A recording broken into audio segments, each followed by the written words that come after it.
Sclérose en plaques, mon combat. Aujourd'hui, je te retrouve parce que je vais te parler un petit peu de ce qui me dérange au fond, vraiment, parce que je vois bien qu'il y a plein de choses qui sont en cours et qui n'avancent pas. Donc, je vais te parler un peu de tout ça et puis si ça t'intéresse, rejoins-moi juste après ça.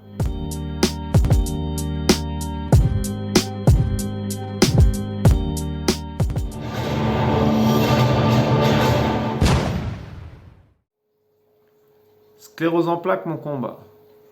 Bonjour à tous, aujourd'hui je vous retrouve pour tout simplement te raconter ma vie, comme d'habitude, j'ai envie de te dire. Euh, je voudrais faire plusieurs petits points avec toi pour simplement t'expliquer un peu où j'en suis en ce moment, surtout au niveau de ce qui me pèse, parce que au final tout ça, ça me pèse. Et je m'en rends bien compte par le biais du véhicule, parce que tu vois, le véhicule, j'ai été le chercher, ça fait pas très longtemps que je l'ai. Et du coup, je sens un poids en fait en moi qui est parti. Pourquoi? Parce que ça me laisse une opportunité pour faire mes déplacements sans trop avoir le stress de monter dans le véhicule, comme tu le sais, euh, de passer en position debout, puis de se mettre dans le fauteuil. C'était vraiment en galère pour moi, plus pour les autres parce qu'ils sont obligés de m'aider. Donc, plus ou moins à me mettre debout parce que maintenant j'y arrive de mieux en mieux, sans effort, enfin pas trop d'effort on va dire. Et la difficulté c'était de me faire pivoter un peu le bassin parce que j'ai encore du mal à, tu vois, à pivoter en étant debout et surtout de monter mes jambes dans le véhicule. Là je vois bien que les trois quatre fois où j'ai utilisé le véhicule depuis que je l'ai, donc ça fait pas longtemps, hein, mais hormis la petite panne de la dernière fois qui m'a fait, tu vois, la biellette, bon, ça c'est réglé. Je veux dire, j'ai pas eu. J'ai plus le stress de me dire. J'ai plus le stress du véhicule tout compte fait. Si j'ai envie de partir, je mets le moteur électrique ou pas. Si je suis avec des amis, on peut me monter sans le moteur. C'est pas si difficile que ça. Mais je mets le moteur électrique, donc le Minotaur. Et du coup, j'arrive à monter tout seul. Il y a juste à accrocher le fauteuil et puis on est parti. Donc ça, c'est vraiment un exemple de vraiment ça, ça m'enlève un poids. Et je me rends bien compte qu'il y a pas mal de choses qui sont en cours, comme le dossier MDPH pour faire les travaux chez moi. Ça peut te paraître, tu peux te dire, ce gars-là, il n'arrête pas de nous en parler. Ça peut paraître insignifiant, mais si tu veux, ces travaux, c'est pour faire le devant de chez moi, c'est-à-dire faire une rampe pour pouvoir, enfin une rampe, si une petite rampe en béton, pour pouvoir sortir de chez moi avec le fauteuil et descendre, sortir de chez moi librement, hein. Et puis faire une petite place de parking, enfin aménager le devant de chez moi. Parce que devant chez moi, c'est des pierres, tu sais, c'est une ferme, hein. C'est des pierres, comment dire, des pierres de paysans là qui mettaient devant les portes de grange. Et tout devant chez moi, c'est comme ça. Et c'est pas facile avec le fauteuil. Et du coup, il y a quand même une marche aussi normale, hein, devant la porte. Et vraiment, j'ai hâte que ces travaux se mettent en place pour pouvoir avoir plus de liberté si je veux sortir dehors sans être vraiment en galère, quoi.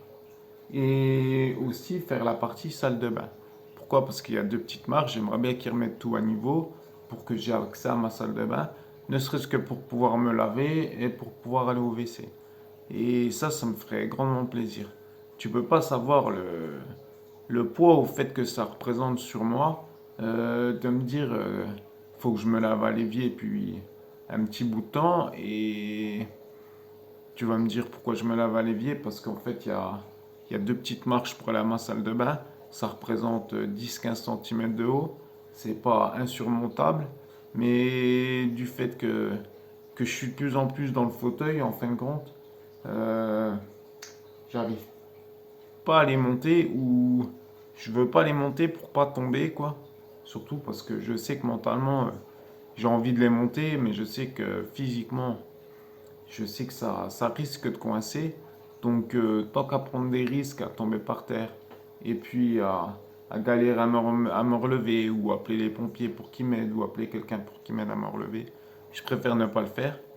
Et cette histoire de chaise percée là, pour aller à la selle, par exemple, ça c'est vrai que c'est assez difficile.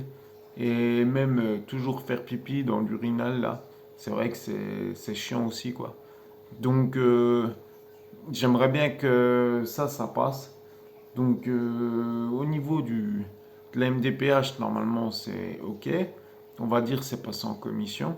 Et donc maintenant, comme je te disais l'autre coup, il reste plus que à passer la commission de l'ANA et de Solea. Donc eux, c'est les organismes payeurs pour on va dire, la partie gros œuvre. Et donc, ça aurait dû passer en commission le 15 octobre, mais en fait, j'ai rappelé la dame, donc le 16, pour savoir où c'est que ça en était. Et cette dame m'a doucement dit, gentiment dit, voilà, j'ai pas eu tous les devis, et donc du coup, il manquait deux devis. Donc, tu vois bien que moi, ça m'a énervé. Parce que je me dis, cette dame, quand même, elle m'a dit, vous inquiétez pas, je m'occupe de tout, il n'y a pas de problème. Et j'ai l'impression que cette dame, en fait, c'est bien, elle est venue chez moi, elle est venue. Je me suis dit, elle a l'air de s'intéresser, ça va passer assez rapidement. Et en fait, au bout du compte, j'ai envie de te dire, elle m'a vendu du rêve. Euh, Pourquoi? Parce qu'elle m'a dit qu'elle allait s'occuper de tout, et puis en fait, elle s'est occupée de rien. Elle a juste envoyé des mails, elle a même pas appelé les artisans pour les prévenir ou quoi. Et du coup, il manquait deux devis. Donc, j'ai rappelé cette dame et je lui ai dit, écoutez, je vais moi aller chercher les devis chez les artisans. Donc, je vais les appeler, je vais faire le nécessaire et dès que j'ai les devis, je vous les envoie par mail. Comme ça, on va avancer dans le bon sens. Donc, c'est ce que j'ai fait dernièrement. Donc là, j'attends donc les deux devis manquants. Donc, donc les artisans sont OK, m'ont dit qu'ils faisaient ça assez rapidement. J'espère les avoir pour fin de semaine, voire début de semaine prochaine. Comme ça, ça me permettrait que le dossier, enfin, il passe en commission au niveau de l'ANA Solia. Donc ça, j'espère que ça va être fait assez rapidement pour que je puisse tout simplement mettre un bon sur accord sur les devis et pouvoir lancer les travaux. C'est vraiment quelque chose qui me pèse en fait. En fait, je ne m'en rends pas compte, j'en parle jamais. Mais quand je vois le sentiment de liberté que m'apporte par exemple la voiture, je veux dire, même si je suis sorti que 4 5 fois depuis que je l'ai, je veux dire, j'ai plus ce stress dans ma tête de me dire, euh, de me dire que je suis coincé chez moi, quoi. Et je pense que le fait de faire ces travaux-là, ça va vraiment m'enlever un poids. Et, et j'espère franchement que ça va être fait. Donc là, c'est sur la bonne voie. Donc je croise les doigts. J'essaye de positiver hein, et on va faire en sorte que ça passe. Je voulais revenir aussi par rapport à Rose là qui m'a montré, qui m'a dit pour essayer d'extérioriser un peu cette frustration, les choses comme ça.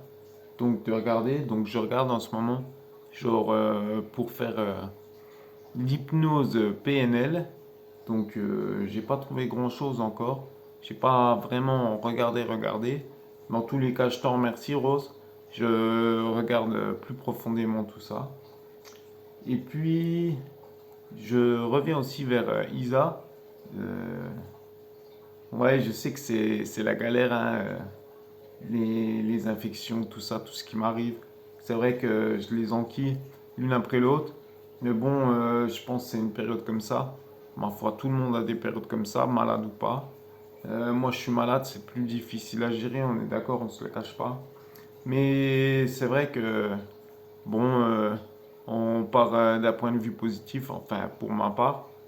C'est vrai que j'aimerais bien régler ce problème d'infection urinaire pourquoi je te reparle d'infection urinaire? En ce moment, j'arrête pas.